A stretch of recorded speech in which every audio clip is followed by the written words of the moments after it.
କବିତା ତାନ୍ତ୍ରିକ ଯୋଗ। କବି ବିଜୟ କୁମାର ମୁଦୁଲି।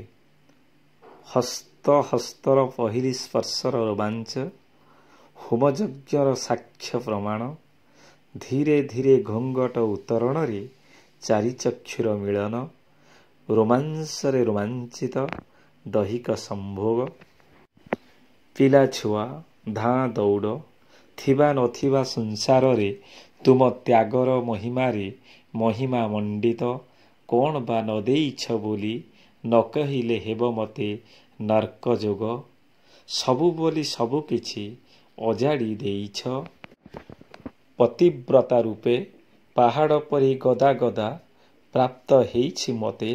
ସମସ୍ତ ସନ୍ତୋଷ ତୁମ ମହକରେ।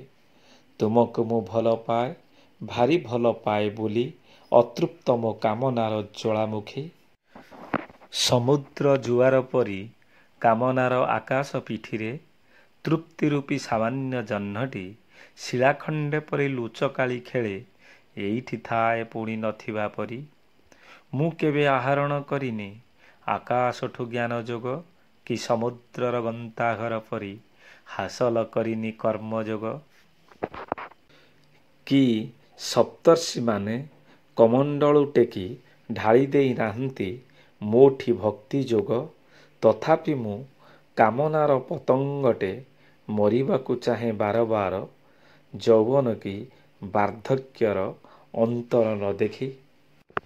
ମୋଠି କାଳିସୀ ଲାଗେ କାମନାର ପ୍ରେତ ମତେ ତାଳୁଠୁ ତଳିପା ଯାଏ, ଗ୍ରାସି ଗ୍ରାସି ଗିଳି ପକାଉଥାଏ। ମୁଁ ଡୁବିଯାଏ ତନ୍ତ୍ର ସାଧନାର ଗଭୀରତମ ମେରିଆନ୍ ଖାତରେ, ଯେଉଁଠାରେ କାମନାର ଭଅଁରର କେବେ ମୃତ୍ୟୁ ହୁଏ ନାହିଁ, ଯାହା ଅଳୀକ ନୁହେଁ ବିଜ୍ଞାନ ପରି।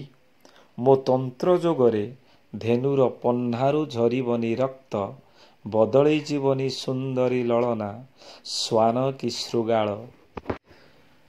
ଉଭାନ ହେବନି କାହାରି ନା କାହାରି ସଞ୍ଚିତ ଧନ ଅବା ଖାଦ୍ୟ, କି ସାୟଂକାଳେ ଫୋପଡ଼ା ଯିବନି ଶତ୍ରୁର ଘରକୁ ଢେଲା କି ପଥର।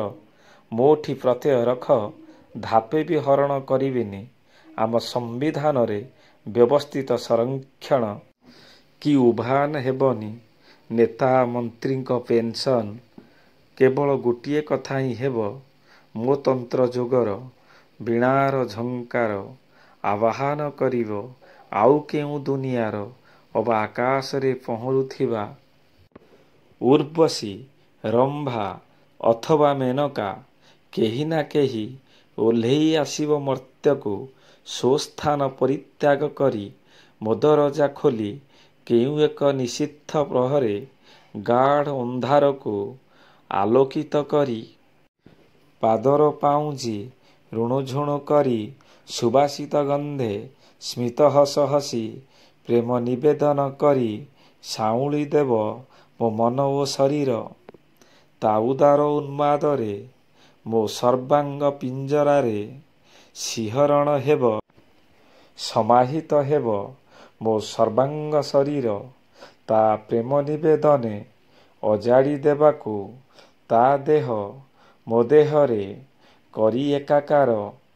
ସ୍ୱର୍ଗୀୟ ସନ୍ତୃପ୍ତି ପରେ ତାକୁ ଫେରିବାକୁ ହେବ ଚୁପ୍ ଚାପ୍ ନିଜ ବାଟ ଖୋଜି।